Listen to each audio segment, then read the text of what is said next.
This time on One Man's Movies, I'm looking at the excellent lesbian coming-of-age comedy drama, Sweetheart. Where's my dead Jesus jumper? You can be gay and, Here we go. look like a girl.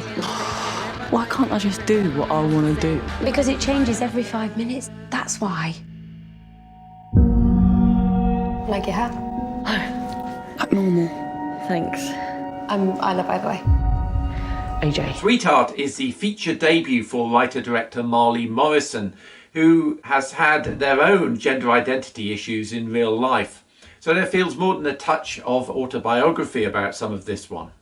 In the movie, in a brilliant debut performance, Nell Barlow plays AJ, a 17-year-old struggling to find her way in the world. She's forced to go on holiday to a Dorset holiday park with her family. That is, her family sans dad, since her mum, Tina, has recently become estranged from her dad. In this claustrophobic family hell, AJ is a pressure cooker ready to explode. But help or hindrance is on hand in the form of Isla, a blonde and beautiful lifeguard babe played by Ella Ray Smith. Although AJ has come out as lesbian to her family, is she sufficiently sure of her sexuality to make a pass and indeed have a sexual encounter with the vision that is Isla? Marley Morrison's razor-sharp script vividly highlights the doubts and confused hormonal thoughts of a Gen Z teenager. Believe it or not, old as I am, I can still remember how confused and embarrassing my teenage years were. And I was a heterosexual living in a very different world. I can't imagine what somebody like AJ goes through in today's world.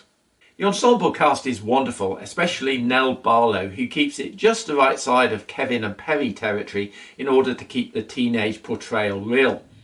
Also excellent is Jo Hartley as Tina, her mum, who in many ways is equally lost and confused, but for different reasons.